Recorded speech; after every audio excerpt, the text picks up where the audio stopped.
Good evening, everyone. Welcome to Tuck In Tuesday. Tonight I am going to read Miss Nelson is Missing. Some of you may have read this before, but I'm going to read it to you again, and remember, it is reading counts points. The kids in room 207 were misbehaving again. Spitballs stuck to the ceiling, paper planes whizzed through the air, and they were the worst behaved class in the whole school. "Now settle down," said Miss Nelson in a sweet voice, but the class would not settle down. They whispered and giggled. They squirmed and made faces. They were even rude during story hour, and they always refused to do their lessons.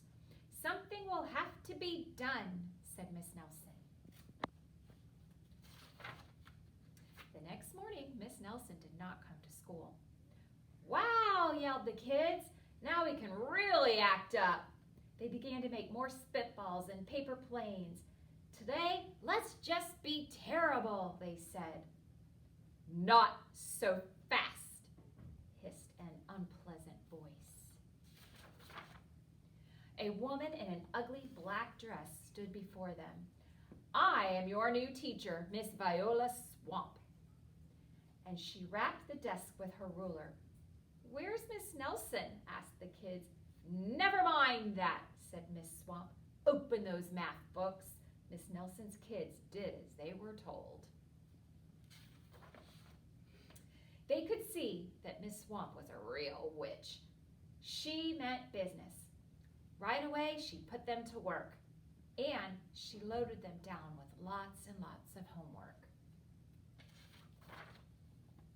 "We'll have no story hour today," said Miss Swamp. "Keep your mouths shut, sit perfectly still, and if you misbehave, you'll be sorry," she would say. The kids in room 207 have never worked so hard. Days went by, and there was no sign of Miss Nelson. The kids missed Miss Nelson. "Maybe we should try to find her," they said, and some of them went to the police. Detective McSmog was assigned to the case. He listened to their story. He scratched his chin. He said. I think Miss Nelson is missing." Detective McSmog was not going to be very much help. Other kids went to Miss Nelson's house. The shades were tightly drawn, and no one answered the door. In fact, the only person they did see was the wicked Miss Viola Swamp coming from the grocery store. "If she sees us, she's going to give us more homework." And they got away just in time. Maybe something terrible happened to Miss Nelson. Maybe she was gobbled up by a shark. But that didn't seem likely.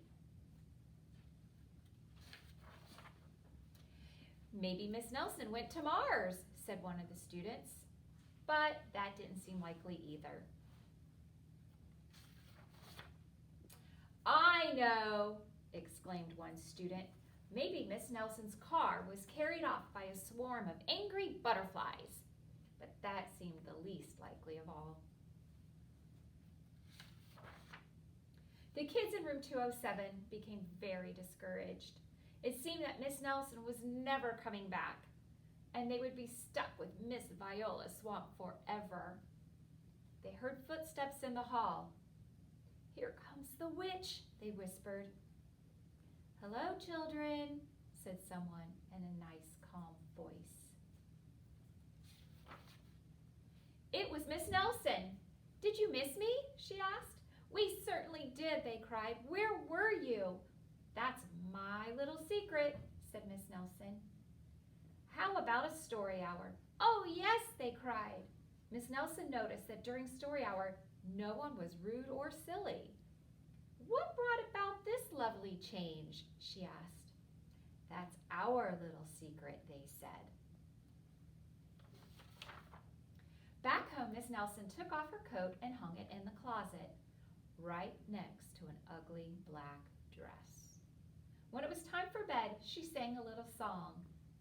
"I'll never tell," she said to herself with a smile.